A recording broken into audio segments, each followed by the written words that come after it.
se han generado distintas iniciativas para modificar precisamente la legislación secundaria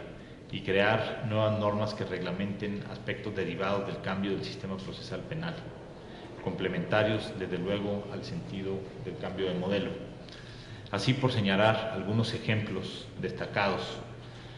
al principio del 2009 entró en vigor el decreto por el que se modificaron disposiciones del Código Federal de Procedimientos Penales,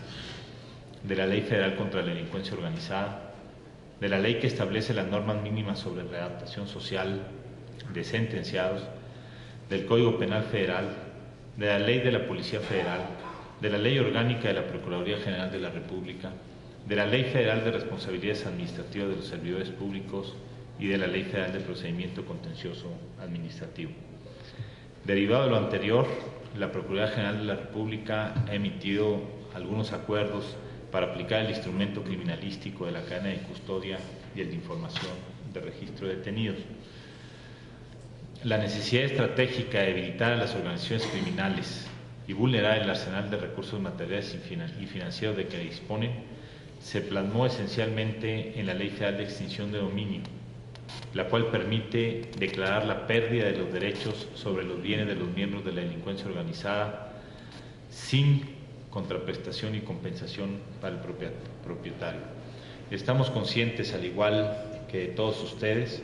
de que el único elemento que constituye un común denominador en las diferentes expresiones delictivas que se han presentado en el mundo a lo largo de los años y que verdaderamente constituye factor de éxito es el de vulnerar el potencial económico de las organizaciones criminales. Consecuentemente, el enfoque en las medidas direccionadas a vulnerar estas estructuras es fundamental. En otras disposiciones legislativas ha sido necesario fortalecer la capacidad de investigación de los delitos bajo la conducción y mando del Ministerio Público, adecuar las normas de readaptación social de sentenciados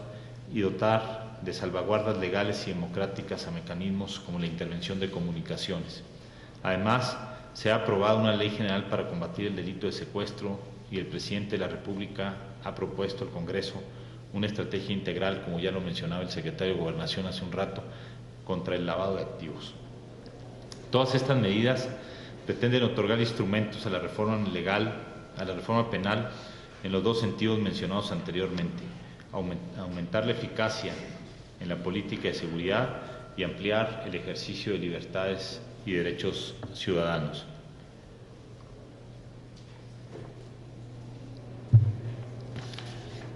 La apuesta del presidente Calderón por la reforma del sistema penal mexicano forma parte de una estrategia integral que pretende consolidar una auténtica política de Estado en materia de legalidad, seguridad, justicia, como pilar de la gobernabilidad democrática. Y subrayo política de Estado. Esto igualmente habremos de comulgar en que la seguridad es una de las razones esenciales de la existencia del Estado y consecuentemente su implementación requiere el desarrollo de políticas que tengan esta dimensión para no supeditar ningún tipo de decisión a decisiones a cuestionamientos o a cálculos de carácter político o de carácter electoral. Tienen necesariamente que constituirse, como ahí se alusionó hace un momento, en una verdadera política de Estado. Es importante enfatizar que el nuevo modelo procesal penal requerirá una nueva actitud de todos los actores involucrados, una actitud de cooperación y de apertura, una conciencia clara de la dificultad, pero también de la corresponsabilidad y, lo más importante, una actitud de confianza en el cambio emprendido. Desde esta perspectiva, para México, y considero que también para los países de la región que emprendemos el camino de la reforma penal, el compromiso de los actores políticos con el bien común, el interés ciudadano y la política de seguridad, así como la difusión hacia la sociedad de las características del nuevo proceso penal, se convierten en elementos fundamentales de la referida gobernabilidad en democracia. La cultura del Estado de Derecho y del cumplimiento de la ley nos hace ciudadanos. Debemos ser capaces de ampliar las garantías de ciudadanía plena de nuestras sociedades. Estamos dando pasos firmes y sostenidos para ello. La Procuración de Justicia es quizá una de las actividades públicas que más exigen vocación, visión y pasión, perspectiva y determinación, conciencia de los límites y voluntad para superarlos. Estamos ante un futuro que depende más de nuestras decisiones, un futuro que debe ser ganado a pulso día con día para las siguientes generaciones. Estas decisiones y esa reescritura son actos que nos comprometen como naciones y también como miembros de comunidades más amplias, como la iberoamericana. Se necesitan respuestas a problemas fronterizos, regionales y a desafíos globales. En algunos de nuestros países padecemos de una forma más aguda algunos de los embates delincuenciales, pero también tenemos claro que estas expresiones, si no nos fortalecemos, si no nos comunicamos, si no interactuamos de una forma más decidida, más tarde que temprano o más temprano que tarde, habrán de afectar también otras estructuras básicas del quehacer y del convivir ciudadano en cada uno de nuestros países. Es importante, pues, el que podamos compartir nuestras experiencias con el objeto de evitar que algunos de los fenómenos que se están presentando puedan posteriormente replicarse en otras latitudes de nuestro continente y desde luego de la península ibérica. Señoras y señores, esta conferencia es un espacio en el que podemos poner en común esas múltiples y ricas visiones para compartir experiencias en el ejercicio de nuestras vocaciones y para mantener viva la pasión de servir a nuestros ciudadanos. Hagámoslo por el bien de nuestra región y de todos los ciudadanos hermanados por el latir del corazón iberoamericano. Hoy México ratifica su absoluta disposición y su voluntad indeclinable para hacerlo y para construir un amplio espacio de intercambio y de cooperación institucional internacional cada vez más ágil, franco y productivo. Por su atención, muchas gracias.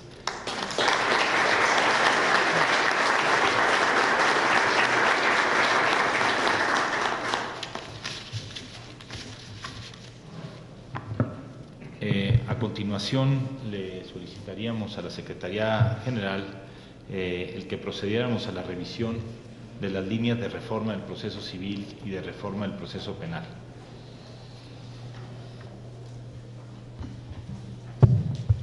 Hola, buenos días. Vamos a comenzar con las líneas de reforma del proceso penal y para no repetirme en exceso con algunas de las cuestiones que ya ha adelantado el Procurador General de México, quisiera simplemente comenzar señalando que la gran mayoría de los países miembros de la Conferencia de Ministros de Justicia de Iberoamérica han transitado o se encuentran en este momento en tránsito desde sistemas inquisitivos y escritos hacia modelos adversariales, acusatorios y orales. Esta reforma, que se caracteriza por la atribución al Ministerio Público de la dirección de la investigación, supone la necesidad de reubicar a los actores procesales y de encontrar un nuevo equilibrio entre las funciones de cada uno de ellos.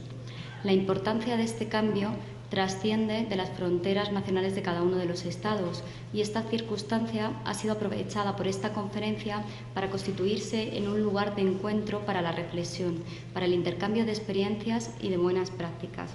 Fruto precisamente de ese diálogo han surgido 3 documentos de trabajo, cuya única pretensión ha sido la de alcanzar consensos sobre los elementos que conforman lo que hemos venido a denominar la arquitectura del nuevo sistema de justicia penal. Se ha tenido en todo momento presente que en los procesos de cambio se ofrece o aparece una oportunidad única que no podemos desdeñar para establecer estándares comunes y para tratar de homogeneizar los procesos y por ende las legislaciones. Y esto es sin duda una oportunidad única para el fortalecimiento y favorecimiento de la cooperación jurídica internacional, pues a nadie en este contexto nos extraña que la cooperación se ha convertido en la actualidad en un auténtico presupuesto para alcanzar en numerosas ocasiones la justicia. No es este el momento de entrar en cada uno de los documentos al pormenor, sino que trataré de realizar un breve resumen de las recomendaciones más destacadas que contienen cada uno. El decálogo sobre la reforma del proceso penal, el documento de trabajo sobre las medidas cautelares y las recomendaciones sobre la aceleración del procedimiento penal. En primer lugar, quiero destacar que hemos partido de la consideración de que el proceso penal es uno de los indicadores más importantes de la cultura democrática de un país. Su conformación final debe alcanzar uno de los equilibrios más delicados de dos de los intereses cruciales de todo Estado democrático de derecho. De un lado, la política de seguridad pública y de otro, el debido respeto de los derechos e intereses legítimos de los ciudadanos. La atribución al Ministerio Público de la dirección de la investigación supone no solo reequilibrar esos contrapesos dentro del procedimiento, sino buscar una nueva óptica para el procedimiento que supere la situación en la que le colocaba el sistema inquisitivo, procurando que desde el comienzo se garantice la igualdad y la contradicción de las partes. En este sentido, el Ministerio Público pasa a convertirse en una pieza clave y dinamizadora del proceso.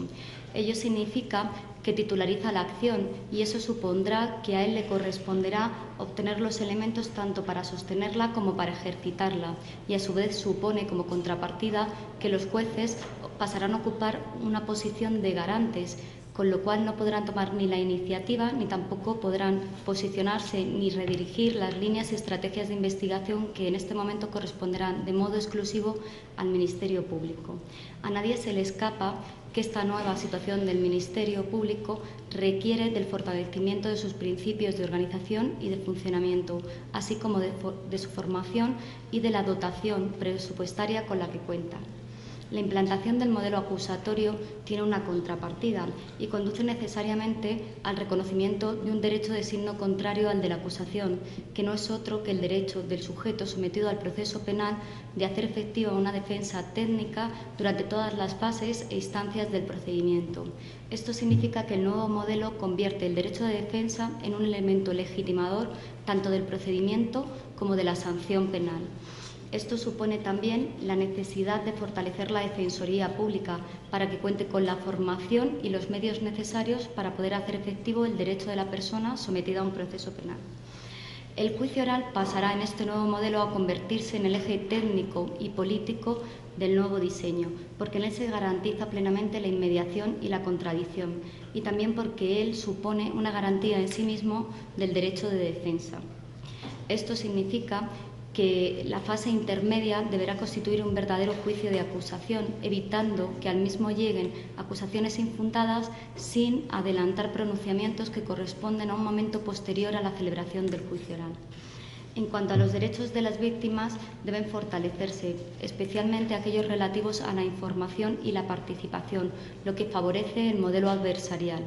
Además, no se puede desdeñar el favorecimiento y los beneficios que comporta la justicia restaurativa, de modo que se invita a los Estados a seguir trabajando en el establecimiento de mecanismos alternativos de resolución del conflicto, sin perjuicio de encontrar un lugar para el principio de oportunidad reglada, que lejos de introducir arbitrariedad en el procedimiento, lo que permite es una interpretación de las normas penales conforme al valor superior de la justicia.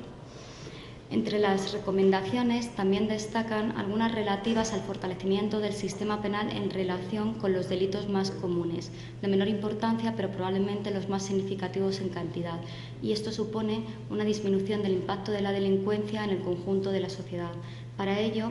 se recomienda no solo seguir trabajando en modelos de justicia restaurativa, de justicia negociada y de la mediación, sino también desde el punto de vista procesal, favorecer la agilización y la simplificación de los procedimientos y generar nuevos procesos de enjuiciamiento rápido. Desde el plano sustantivo, todos hemos coincidido en la necesidad de que el derecho penal vuelva a su esencia, es decir, se convierta en la última ratio del derecho penal. Respecto de la delincuencia organizada apenas me pararé, puesto que el Procurador General del Estado ya ha hecho varias referencias a la misma